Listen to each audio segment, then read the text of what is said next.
I produce videos with arguably child-friendly themes for entertainment purposes.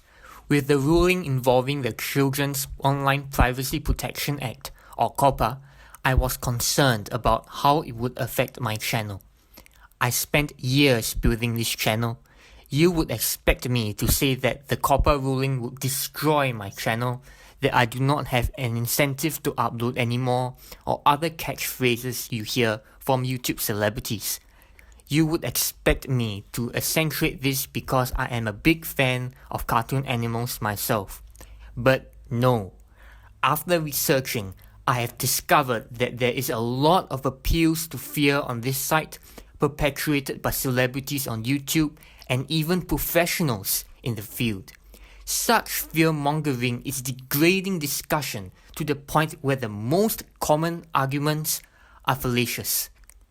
I thought it was important to demystify the hysterical arguments involving COPPA, hence why I made this video. COPPA, or the Children's Online Privacy Protection Act, mandates that collecting personal information from children under 13 is made explicit by content providers or operators, which parents have the ability to consent to most of the time. The Act, which was amended in 2012, defines personal information as geolocation, media containing the child's image or voice, or a nickname that functions as an online contact, among others. Title 16 of the Code of Federal Regulations, Section 312.2, defines monetized YouTube channels as operators. This is because they have the ability to collect personal information such as age from analytics and other important information from comments. This is mentioned in paragraph 42 of the Federal Trade Commission's complaint to YouTube. In addition, since these channels are hosted on YouTube, of which has servers in the States, it fits the criteria for operators fully. The reason for this act is that children cannot fully consent to terms and conditions, nor are they appropriately aware of advertisers posing a safety risk to them.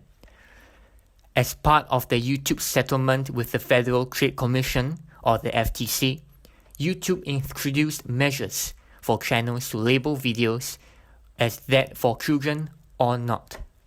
In addition, they have promised to use machine learning to automatically detect children's content, much like Content ID for copyright detection.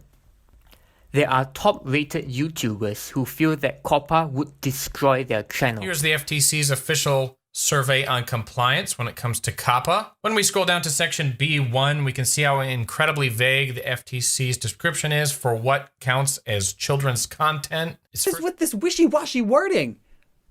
Anything that appeals to kids? Blah!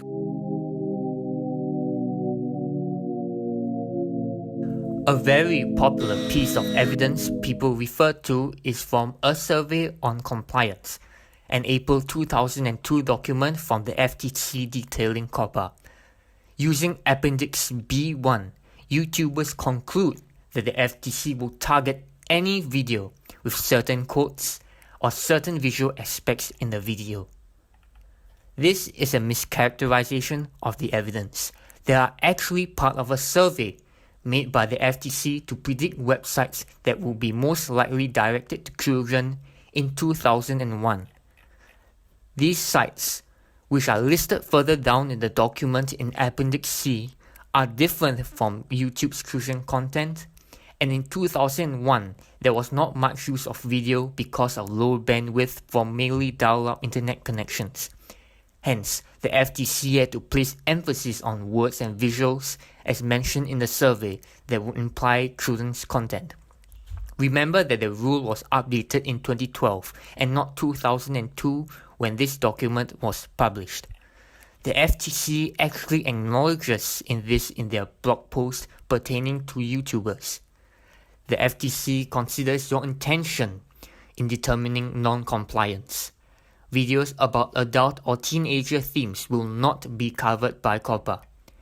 Note the phrasing also of the children's themes mentioned in this blog post. It is may, not will. A variation of this argument is that YouTube's implementation of the rule does not allow for a general audience that COPPA accepts for operators. A general audience. This is a type of audience that the FTC law, the COPPA law, clearly recognizes. YouTube could indeed do some things to improve their settings, but some go on to say that the lack of a general audience setting was effectively a result of capitalism. Well, the guy on the phone had the answer. In simple terms, he said that it would decrease corporate profits. They argue that YouTube could completely overhaul their system and create an age threshold as a form of verification to comply with COPPA law, but failed to do so because of merely money. There are a few problems to this argument. 1. It is based on purely speculation. And 2. A very similar system is already in place for age-restricted videos for those under 18. No overhaul needs to be done.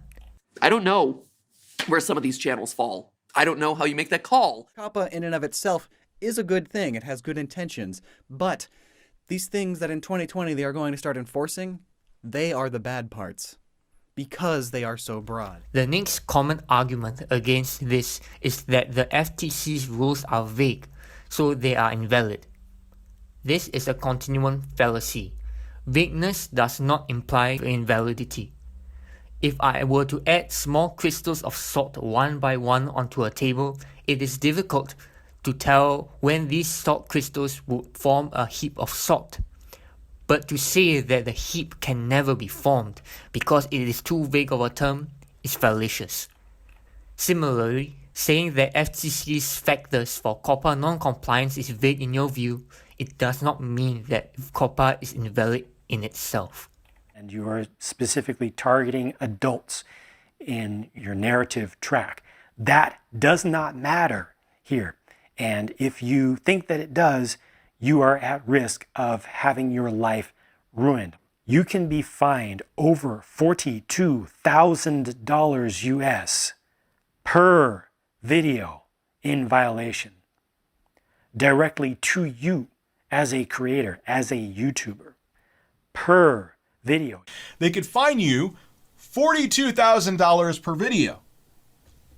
Per video, not like as a lump sum and that's your fine. So if the FTC thinks that you have kid-friendly content, you're not saying it's for kids or intended for kids, and they think it is, you could go bankrupt just like that. Another argument is that the civil penalty of $42,530 is a big threat that livelihoods will be taken away because of one single video. Apart from fear-mongering, this is an appeal to the extremes. It is ridiculous to think that a single video from an independent content creator that includes children's themes would result in a $42,530 penalty. The FTC determines the penalty by including the ability of the content creators to sustain their livelihoods. What a lot of ignorant people are thinking, nobody's going to get fined. 100% wrong. This is strawman. It is not disagreed that there may be a fine, but it is special pleading to omit the fact that FTC will consider many factors, including intent, when identifying a non-compliant video. Now, it was almost due to be revised, but not until 2023. But because a lot of child advocacy groups complained specifically to the FTC about YouTube, they decided to revise the law early. There is no evidence to back this up. The FTC is looking to revise the rule in light of rapid technological changes. The law was not revised in 2019. It is easy to fall for hysteria and fear-mongering, thinking that the FTC has the final say in their jurisdiction. It is argued that they are not used to pop culture's nuances and make decisions on a whim. They are going to, like I said, look at it at surface value. And if it just looks like kids would even have any interest at all on clicking on your video, they could ultimately make the determination that your video is targeting kids. All that matters is the content and ultimately what is being shown on the screen and what it's intended to be about, what it looks like it's intended to be about. And I'm sure that not many people at YouTube and definitely at the FTC knows how to make that call either. But it's ultimately what they think that's going to decide whether you get fined or punished for it. That's what people are not grasping right now. In fact, the FTC considers a range of factors, including intended audience. A video parodying activities with children's themes, which is ultimately made for adults, will not be subjected to COPPA, as laid out in Title 16 of the Code of Federal Regulations, Section 312.2, which the FTC was unfortunately not clear about in their recent conference. Where the content is directed to children, we are presuming that the users are 12 and under. A point raised is that it should be the parents' duty to monitor their children. Though it is paramount that this should be the case, the vast and ubiquitous nature of the internet, and especially YouTube, means that parents cannot fully manage their children's viewing content. The inception of private modes in browsers, both mobile and desktop, means that children can watch some content without their parents even knowing at all. In addition, these private modes are not exactly private. For example, Google Chrome's incognito mode does not stop things like geolocation information from being tracked or sent out. It's going to encourage less good, innovative, creative, quality content for children, and it's going to encourage more mature, inappropriate content. This is a slippery slope fallacy. As mentioned earlier, the FTC factors in many considerations before making a non-compliance decision. In particular, again, it is factors in the ability of operators to stay in business. In addition, to exploit a child's privacy purposely or negligently is immoral. They cannot fully consent, and they do not know fully about the privacy issues arising from the collection of their demographic information through personalized advertising. Every human being has a right to their own privacy as defined by the United Nations Declaration of Human Rights, Article 12. And since children are not capable of fully protecting themselves against such interference, COPPA will be argued to be necessary. There is a balance between rights and ad revenue, and this balance should have been present in the first place. I think a lot of parents don't consider personalized ads as a violation of their children's privacy. I mean, as content creators, we don't have any access to that information in a way that will allow us to contact their children or harm them. Rather, I think a lot of parents would agree that personalized ads actually provide some benefits. It also is the means that allows for free entertainment. Remember, this is being done to protect kids from personalized ads. The thing is, a lot of parents don't mind personalized ads. There is an argument that posits that most parents do not mind personalized advertisements. Firstly, this is an argument ad populum, or the bandwagon fallacy. Popularity itself does not imply validity. In the past, geocentrism, or the belief that the sun revolves around the earth, was popular, but evidently it was not correct through observation. Second, after tracking down the evidence, I found that it was cited from a secondary source called Digital News Daily, which reported on a Pew Research finding. However, there was no mention of personalized ads anywhere in the findings. It is important to note that correlation does not imply causation. Statistically, ice cream sales show a good correlation with shark attacks, but it does not necessarily imply it. More research needs to be done to determine if such causal relationships in fact occur. Similarly, 81% of parents with young children letting their child watch videos on YouTube does not imply that they will be targeted with personalized ads. Parents may restrict advertising tracking by installing ad blockers or disabling browser cookies. This video neither praises nor condemns the current COPPA situation. It serves to give perspective on the often hysterical arguments surrounding COPPA.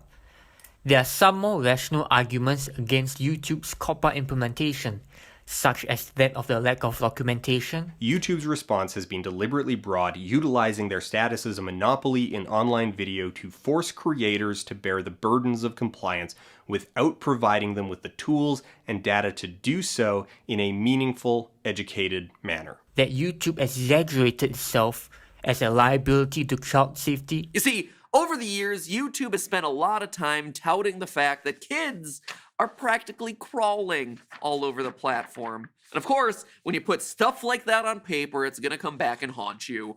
And in 2019, it finally did. And involving the uncertainty of false positives in the YouTube algorithm related to children's content. Another thing that needs to be made very clear, I think everyone's familiar with the sweep that YouTube just did, where YouTube themselves marked some of your videos for kids. They were marked by YouTube. Now, YouTube was not required to do that. I think the worst thing about this, I'm not worried about this change happening possibly in January 2020 in and of itself, but YouTube's doing the machine learning thing again. And there, oh no, that's where I see a problem. Bluntly implementing an algorithmically driven system that automatically designates content as for kids based on oblique, overly broad criteria. The last argument also applies to their age restriction algorithms, where both politically conservative and progressive content are apparently unfairly restricted. YouTube, Google's video platform, restricts access to dozens of PragerU videos, along with videos made by other influential moderates and conservatives. Our LGBTQ+ content is being demonetized, restricted, and not sent out to viewers, which has highly affected our ability to reach the community that we strongly want to help. However, there is a lot of hysteria about COPPA and the bad arguments it comes with such fear-mongering. I hope this video dispels common myths for it.